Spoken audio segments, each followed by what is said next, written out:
بسم اللہ الرحمن الرحیم۔ السلام علیکم 9th کلاس، امید کرتی ہوں آپ سب خیریت سے ہوں گے۔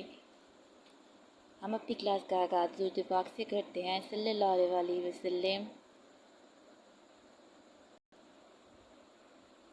پچھلی کلاسز میں ہم پڑھ چکے ہیں سیاق و سباق کے بارے میں اور مصنف کے بارے میں۔ آج ہم ان کے کچھ ورڈ میننگز ہیں وہ دیکھ لیتے ہیں اور ریڈنگ ہے اسے دیکھ لیتے ہیں۔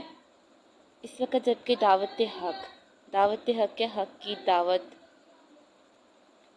اور کے جواب میں ہر طرف تلوار کی جھنکاریں سنائی دینا، تلوار کی جھنکاریں، لڑائی جھگڑا۔ حافظ عالم نے مسلمانوں کو دارالامان مدینہ کی طرف رخ کرنے کا حکم دیا۔ اب یہاں پہ حافظ عالم کون ہے؟ اللہ تعالیٰ کی ذات ہے۔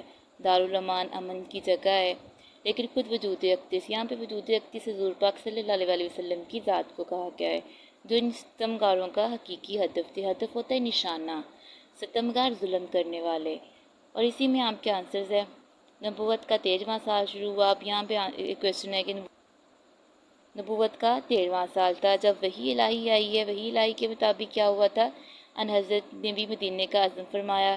قریش نے دیکھا کہ مسلمان مدینے میں جا کر طاقت پکڑے جاتے ہیں، وہاں اسلام پھیلتا جا رہا ہے۔ لوگوں نے مختلف رائے پیش کی، رائے ہوتی ہیں تجاویز۔ ایک نے کہا محمد رسول صلی اللہ علیہ وسلم خاتم النبیین صلی اللہ علیہ وسلم کو ہاتھ پاؤں میں زنجیریں ڈال کر مکان میں بند کر دیا جائے۔ اب دوسرے نے کہا جلا وطن کر دیا جائے۔ ابو جہل تھے کفار مکہ کے سردار تھے، کفار کے سردار تھے ابو جہل، جنہوں نے کہا کہ نہیں، ایک شخص انتخاب ہو اور پورا مجمع ایک ساتھ مل کر تلواروں سے نعوذ باللہ ان کا خاتمہ کر دے۔ اس صورت میں ان کا خون تمام قبائل میں بڑھ جائے گا، اور اہل ہاشم، اہل ہوتے ہیں لوگ، اہل ہاشم، ہاشم کی اولاد اکیلے تمام قبائل کا مقابلہ نہ کر سکے۔ اس اخیر ہوتا ہے آخری حتمی رائے پر اتفاق ہو گیا۔ جھٹ پر سے رسول پاک صلی اللہ علیہ وسلم کا آستانہ مبارک کا محاصرہ کیا۔ محاصرہ کر لینا، گھیر لینا۔ اہل عرب زنانہ مکان کے اندر گھسنا معیوب سمجھتے تھے۔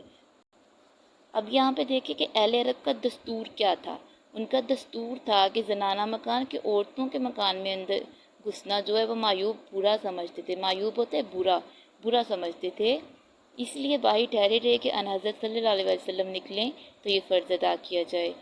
رسول صلی اللہ علیہ وسلم سے قریش کی اس درجہ عداوت تھی۔ عداوت ہوتی ہے دشمنی، تاہم آپ صلی اللہ علیہ وسلم کی دیانت پر یہ اعتماد تھا کہ جس شخص کو کچھ مال یا اسباب امانت رکھنا ہوتا تھا، آپ صلی اللہ علیہ وسلم کے پاس بہت سی امانتیں جمع تھیں۔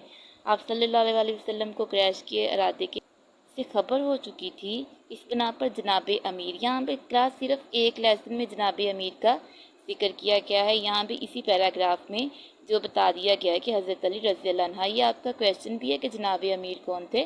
حضرت علی رضی اللہ عنہ وہ جناب امیر تھے۔ انہوں نے کہا تھا کہ مجھ کو ہجرت کا حکم ہو چکا ہے، میں اب مدینے روانہ ہو جاؤں گا، تم میرے پلنگ میری چارپائی یا میرے بیڈ پر چادر اوڑھ کر سو جاؤ، صبح کو سب کی امانتیں جا کر واپس دے آنا۔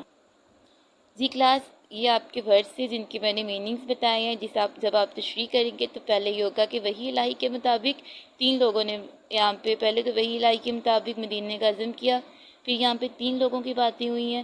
پہلے نے کہا کہ زنجیریں ڈال دیں، دوسرے نے کہا جلا وطن کر دے، اور نعوذ باللہ ابو جہل نے کہا کہ انہیں ختم کر دیا جائے۔